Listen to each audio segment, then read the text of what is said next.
जब एक साधक आत्मज्ञान के मार्ग पर चलता है तो सबसे पहले वह जिस शत्रु से टकराता है वह है वासना की आग। यह आग बाहर से नहीं आती, यह भीतर ही कहीं चुपचाप जलती रहती है, कभी इच्छा के रूप में, कभी स्मृति के रूप में, कभी आकर्षण के रूप में। यह हमारे चित्त को अशांत करती है, मन को नीचे खींचती है और आत्मा को ढक लेती है। श्री रामकृष्ण परमहंस इस ज्वाला को अच्छी तरह पहचानते थे। वे जानते थे कि जब तक साधक वासना को जड़ से नहीं समझेगा, वह चाहे जितनी पूजा करे, ध्यान करे, शांति नहीं पा सकता। उन्होंने वासना को न तो केवल दमन करने को कहा, न ही उसे स्वीकारने को कहा। उन्होंने उसे जागरूकता, प्रेम और ईश्वर की कृपा से जलाने की बात की। एक दीपक की तरह जो उस घने अंधकार में टिमटिमाता है, जहां मन हार मानता है। श्री रामकृष्ण की शिक्षाएं वहां काम आती हैं। ये शिक्षाएं सिखाती हैं कि वासना कोई शत्रु नहीं, बस भूल से उपजा हुआ भ्रम है, और यह भ्रम केवल प्रेम, ध्यान और सच्चे आत्मबोध से ही मिटता है।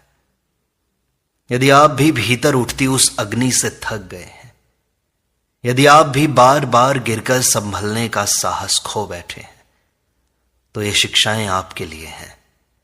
श्री रामकृष्ण परमहंस की करुणा से निकली अमृत बूंदें हैं जो वासना को जलाकर आत्मा को प्रकाशित कर देती हैं।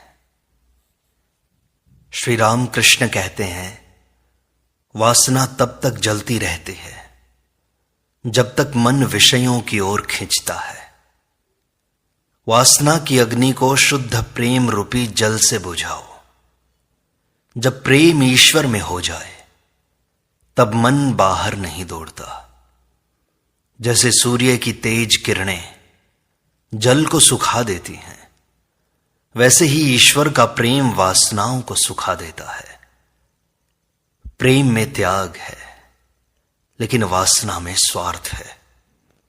प्रेम में मन निर्मल होता है, वासना में मन अशांत हो जाता है।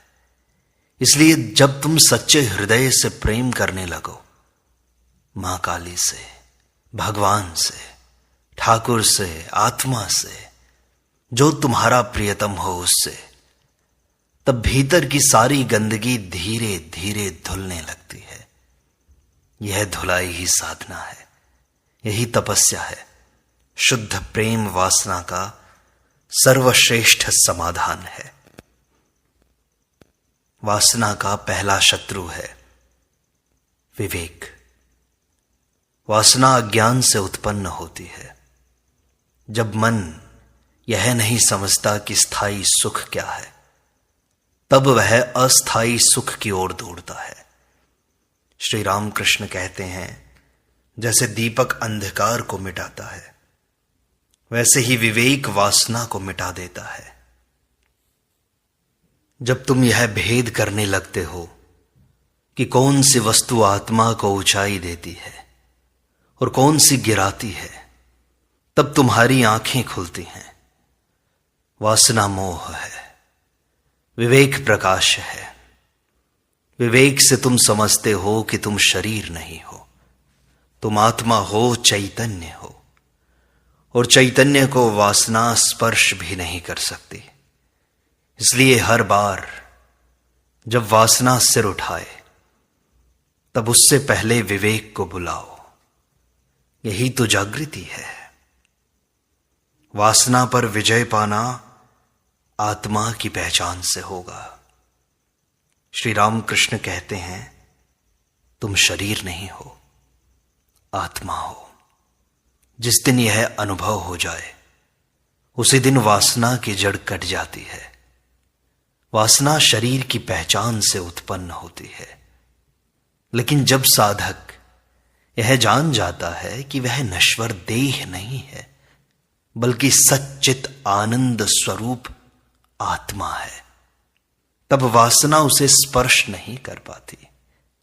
आत्मा को कुछ भी नहीं चाहिए, न काम, न क्रोध, न भोग।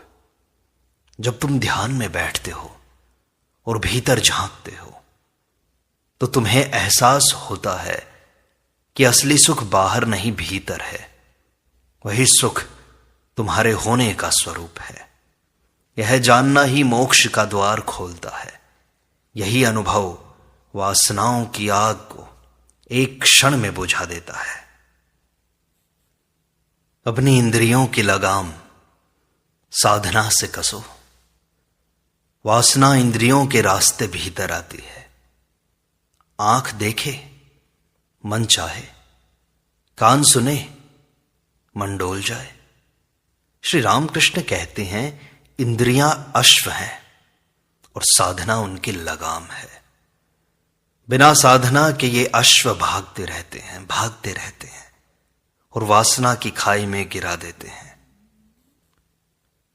पर जब जब साधक जप करता है, ध्यान करता है, उपवास करता है, संयम रखता है, तब वह इन इंद्रियों को साध लेता है। जैसे घोड़े पर बैठा कुशल सवार उसे नियंत्रण में रखता है, वैसे ही साधना से मन इंद्रियों को वश में कर लेता है। तब विषय आकर्षण नहीं करते, तब मन भीतर की ओर लौटता है और यहीं से वासना की हार आरंभ होती है। वासना का विराम हो जाता है जब मां का नाम लेते हैं। श्री रामकृष्ण कहते हैं, जब मन वासना से भरे तब मां का नाम लो। नाम जप में शक्ति है। अपने प्रभु को पुकारो।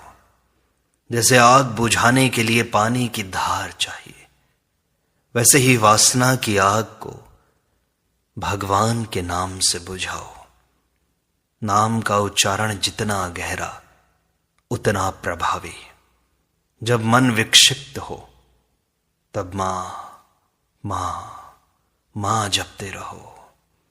धीरे धीरे भाव उत्पन्न होगा। हृदय से मां प्रकट होंगे और जिस घर में मां बैठ जाती है वहां वासना का प्रवेश नहीं होता। मां का नाम ही रक्षक है, नाम ही अस्त्र है, नाम ही तप है। यही श्री राम कृष्ण का सूत्र है। वासना आए तो गहरा नाम जपो। सेवा में वासना गल जाती है। श्री रामकृष्ण आगे कहते हैं, वासना तब बढ़ती है जब मन में मैं और मेरा ये भर जाता है।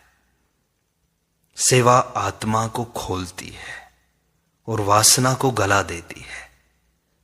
जब तुम किसी की निस्वार्थ सेवा करते हो तब तुम्हारा ध्यान स्वयं से हटकर दूसरे पर जाता है। यह हटना ही वासना की मृत्यु है।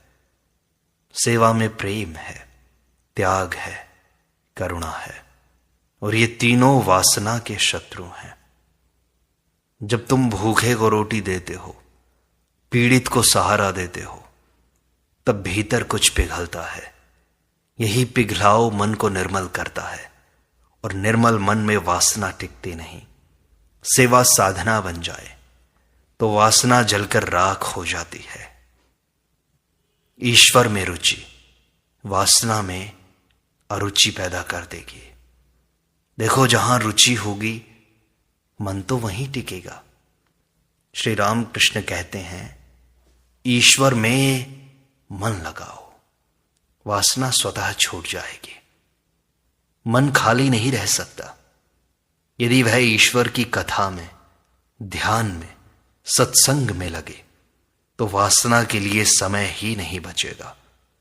जब साधक को ईश्वर की मधुरता का स्वाद लग जाता है तब विषय उसे फीके लगने लगते हैं। यह स्वाद भीतर से आता है, बाहर से नहीं। और इस स्वाद को पाने के लिए तुम्हें बार बार प्रभु का स्मरण करना होगा। यह स्मरण ही अभ्यास है। जब रुचि बदलती है तो जीवन बदलता है और यही रुचि वासना को मिटाने का प्रथम कदम है। वासना से डर नहीं, उसे देखो बस।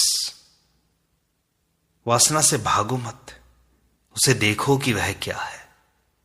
जब हम किसी चीज से डरते हैं तो वह मजबूत हो जाती है, लेकिन जब उसे साक्षी भाव से देखते हैं तब वह गलने लगती है। वासना एक विचार है, एक क्षणिक उत्तेजना है। जब तुम ध्यान से देखोगे कि यह भावना कहां से उठ रही है, कैसे बदल रही है और कितनी क्षणभंगुर है, तब उसका प्रभाव कम हो जाएगा।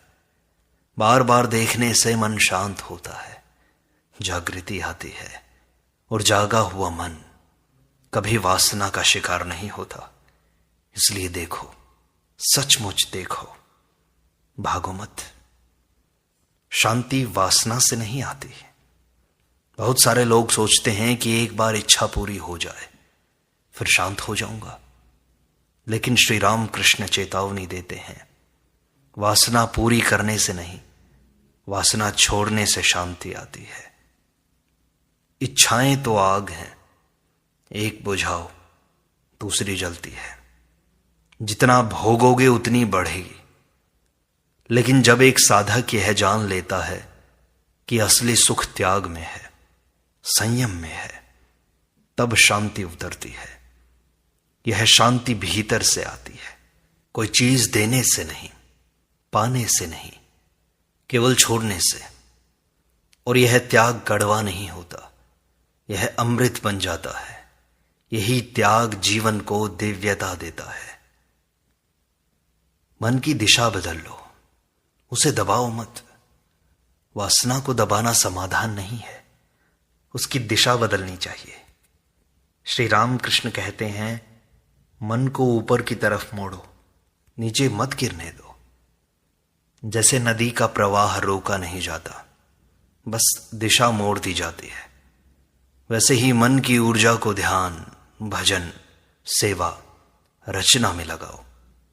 यदि उसे रोकोगे तो वह विस्फोटक हो जाएगी, लेकिन यदि उसका मार्ग बदल दो तो वही शक्ति साधना बन जाती है। जैसे काम इच्छा को प्रेम में बदला जा सकता है, वैसे ही सभी वासनात्मक ऊर्जाओं को आध्यात्मिक ऊर्जा में परिवर्तित किया जा सकता है। यही है सच्ची साधना, यही है दिव्य रूपांतरण। श्री राम कृष्ण आगे कहते हैं, वासना तब आती है जब मन खाली और अकेला होता है। अकेलापन भीतर की भूख है जिसे मन बाहर से भरना चाहता है, विषयों से, संबंधों से। लेकिन यह भराव अस्थायी होता है, वह और भूख पैदा करता है। जब तुम मां काली को अपना बना लेते हो तो अकेलापन खत्म हो जाता है। जब साधक को अनुभव हो जाता है कि परमात्मा सदा उसके साथ है, तब भीतर कोई रिक्तता नहीं रहती। और जब मन पूर्ण होता है तब वासना उसमें प्रवेश नहीं कर सकती। ईश्वर को साथी बनाओ, यह अकेलापन समाप्त कर देगा। हृदय में प्रभु का मंदिर बनाओ तो सही। श्री राम कृष्ण कहते हैं, अपने हृदय में प्रभु का मंदिर बनाओ और उसे सजाओ। जहां ईश्वर का वास हो वहां अपवित्र विचार नहीं टिकते। जब तुम प्रभु को अपने भीतर बैठाते हो, प्रेम से, श्रद्धा से, भक्ति से, तब मन स्वाभाविक रूप से पवित्र हो जाता है। तब वासनात्मक तरंगें उठें भी तो वे बाहर ही रह जाती हैं। मंदिर में जैसे जूते नहीं जाते, वैसे ही प्रभु के हृदय मंदिर में वासना नहीं जाती। यह आंतरिक निर्माण तुम्हारे जीवन का आधार बने। प्रभु को भीतर विराजित करना ही सबसे सुंदर पूजा है। वासनाओं पर हंसना सीखो। श्री रामकृष्ण कहते हैं, कभी कभी वासना को देखकर हंसो, जैसे एक बच्चे की मूर्खता पर हंसते हैं। यह हंसी चेतना की हंसी है। जब तुम वासना को गंभीरता से नहीं लेते तब उसका प्रभाव घटता है। जैसे कोई अभिनेता जब मंच पर रोता है तो दर्शक समझता है यह नाटक है, वैसे ही जब वासना उठती है तो तुम भीतर से मुस्कुराकर कहते हो, अरे फिर आ गई तू। तब वह कमजोर पड़ जाती है। यह साक्षी भाव और यह हंसी, ये तुम्हारे मन को मुक्त कर देगी। यही श्री राम कृष्ण की करुणा भरी दृष्टि थी। वासना को नकारो मत, पहचान कर हल्के मन से छोड़ दो बस। श्री राम कृष्ण आगे कहते हैं, वासना इस भ्रम से जन्मती है कि कुछ बाहर से मिलेगा, लेकिन सत्य यह है कि बाहर कुछ भी स्थायी तृप्ति नहीं दे सकता। भोग क्षणिक है और तृष्णा को और बढ़ाता है। वास्तविक तृप्ति आत्मा से आती है जो तुम्हारे भीतर है। जब तुम ध्यान में उतरते हो और आत्मा से जुड़ते हो तो एक गहरा आनंद प्रकट होता है जो न भूख है न प्यास, बस पूर्णता है। यह पूर्णता ही वासना की मृत्यु है। जब तुम्हें भीतर से भराव मिल जाता है तब बाहर का आकर्षण निष्प्रभ हो जाता है। यही श्री राम कृष्ण का संदेश है, भीतर जाओ बाहर नहीं। श्री राम कृष्ण कहते हैं, स्थायी प्रेम अस्थायी आकर्षण से ऊंचा है। वासना में सिर्फ देह दिखती है, प्रेम में दिखती है आत्मा। जब मन केवल शरीर को देखता है तो वह वासना करता है, लेकिन जब आत्मा की झलक मिलती है तो प्रेम उमड़ता है। प्रेम में देने की भावना होती है, वासना में लेने की। प्रेम ऊंचा है क्योंकि वह आत्मा को छूता है। वासना तो वस्तु बनाकर भोगना चाहती है बस। जब साधक प्रेम को पहचानता है तो वासना फीकी लगने लगती है। रामकृष्ण का प्रेम मां काली से था, निस्वार्थ, पवित्र, ऊर्ध्वगामी। वही प्रेम वासना को पिघला देता है। प्रेम में ही परमात्मा की झलक है। स्वप्न की तरह है यह वासना। श्री रामकृष्ण कहते हैं, वासना एक सपना है, जागो तो सब मिट जाता है।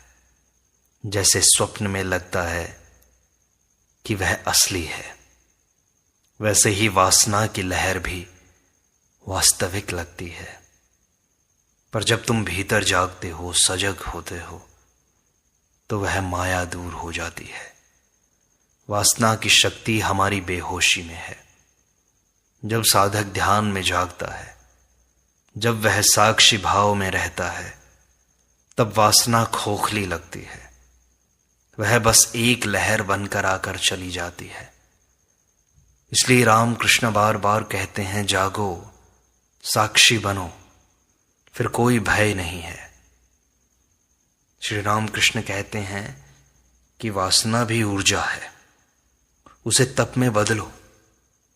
जिस आग से तुम जलते हो उसे साधना की ज्वाला बनाओ। कैसे? जब इच्छा उठे तो उसे छोड़ने का अभ्यास करो। धीरे धीरे यह त्याग तप में बदल जाता है। मन जितना संयमित होता है उतना ही तेजस्वी बनता है।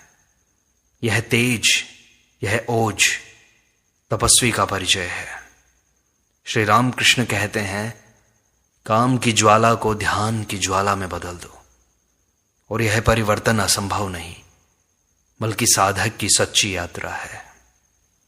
श्री रामकृष्ण आगे कहते हैं, शरीर साधन है, साध्य नहीं।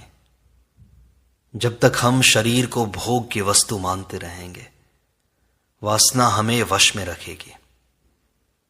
लेकिन जब शरीर को ईश्वर की सेवा का माध्यम समझने लगते हैं, तब उसकी मर्यादा समझ में आती है।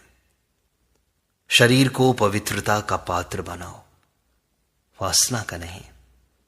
इसे प्रभु की पूजा के योग्य बनाओ, विषय भोग का साधन नहीं।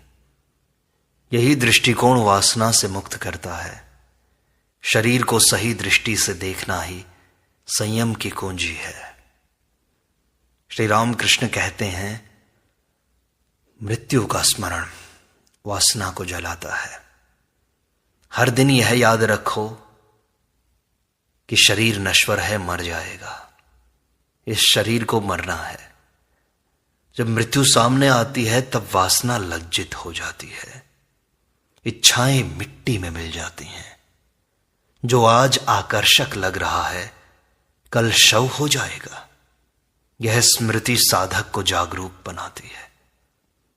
जब तुम ध्यान करते हुए मृत्यु को महसूस करते हो, उसकी शांति को, तब वासना तुम्हारे पास नहीं ठहर सकती। मृत्यु का ध्यान जीवन को शुद्ध करता है और वासना को स्वाभाविक रूप से दूर कर देता है। श्री रामकृष्ण कहते हैं, वासनाओं को शब्द मत दो।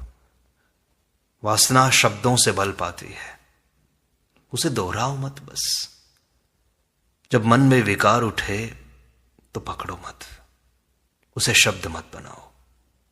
वैसे ही तुम उसे बोलते हो, मन में या बाहर, वह और गहरी हो जाती है।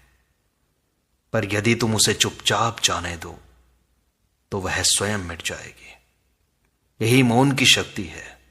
यही मौन मन को मुक्त करता है। श्री रामकृष्ण कहते हैं, शब्द से संसार है और मौन से है मुक्ति।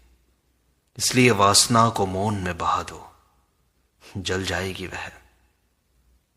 श्री रामकृष्ण आगे कहते हैं, वासना को छिपाने से वह मिटती नहीं और गहरी होती जाती है। सच को देखो, छिपाओ मत। जब साधक अपने भीतर की स्थिति को स्वीकार करता है, हां यह वासना है, मैं इसे देख रहा हूं, तो भीतर प्रकाश आता है। यह प्रकाश ही उपचार है। छिपाना अंधकार है और अंधकार में वासना बढ़ती है। इसलिए साधक को चाहिए कि वह पूरी सत्यता से आत्मनिरीक्षण करे। कोई डर, कोई लज्जा नहीं। यही ईमानदारी मुक्ति का द्वार खोलती है। श्री रामकृष्ण कहते हैं, बिना चित्त शुद्धि के वासना कभी नहीं छूटेगी। चित्त यानी अंतःकरण जब तक कामनाओं से भरा है तब तक सत्य दिखाई नहीं देगा। इसलिए पहले उसे निर्मल करना आवश्यक है। यह निर्मलता साधना से आती है, जैसे नाम जप, ध्यान, ब्रह्मचर्य, सेवा, प्रार्थना। जैसे झील का पानी साफ हो तभी उसमें आकाश दिखाई देता है, वैसे ही शुद्ध चित्त में ही आत्मा की झलक मिलती है। और जहां आत्मा प्रकट हो वहां वासना स्वतः गिर जाती है। श्री रामकृष्ण आगे कहते हैं, मां से कहो, मुझे बचा लो मां।